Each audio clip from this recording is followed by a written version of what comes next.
Okay, so all 4 pistons are in. We've rotated the block, tapped all the holes for the head to go on. The holes were very gummed up, so make sure you guys tap all the holes so you get proper clamp load on the head bolts. So the head gasket is on. This is the classification F, which is the thickest head gasket you can get from HD Automotive. This does come in their full rebuild kit. So we're gonna get the head on and see how that goes. Cylinder head is on. Some conflicting information. The manufacturer for the head bolts state they want 80 foot-pounds. Then you want to go back 90 degrees and then back to 80 and 90 and 90 again. If you go to the manual, it tells you 58, and as well, I referenced the Toyota manual. It also states 58 pounds, then 90 degrees and 90 degrees. So make sure you mark your bolts. They should all go the same way, and it's good to go. So we have been flying through this portion of the engines because I've been lucky enough to have some friends here help me out.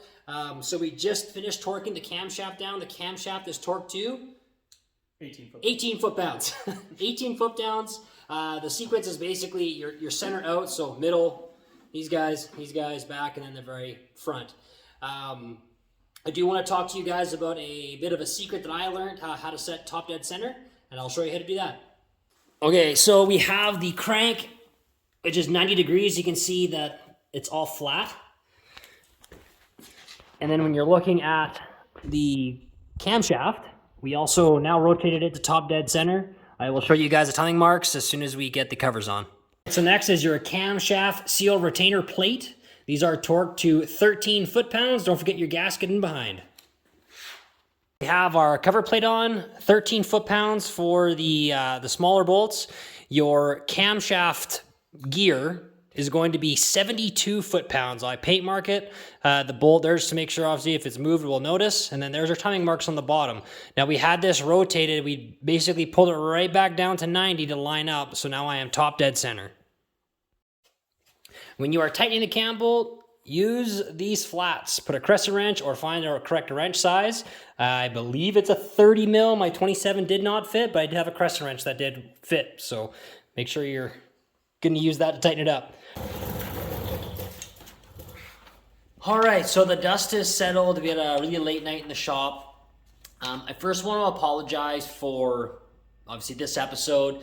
I was so fortunate enough to have some really experienced friends come over and really give me a hand on just really moving forward on the engine. So I took the opportunity to have them over. Didn't really do too much in-depth filming. And this video series kind of wasn't being the in-depth stuff. It's kind of more or less, torque specs and kind of the right way to do things. There is some stuff that I did miss in the previous episode number 2, about the piston rings. I just forgot to mention that when you're putting the piston rings on, there is a right way and wrong way to install them. So make sure that you obviously read the instructions, that whatever brand that you purchase, you read the instructions, because you can actually have them upside down. So for example, mine have a lettering on them, have to be letter side up on the secondary and the top ring.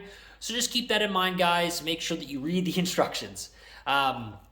For the timing, the cylinder head, all that stuff, obviously, I more or less kind of just ran through that.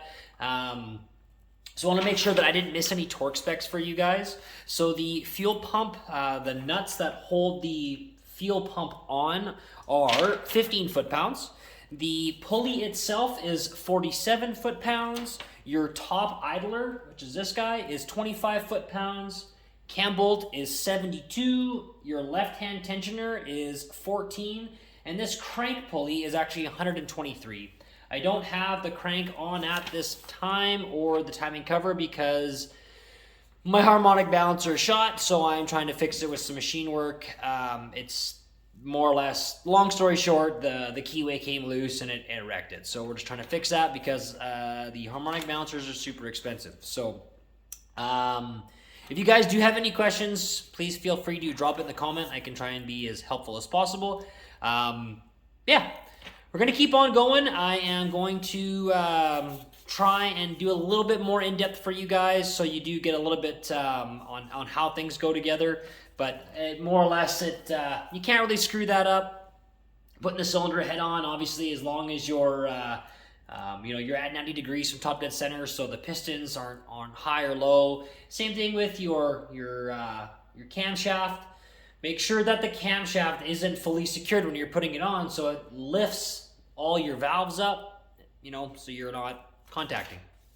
If you have any questions, let me know.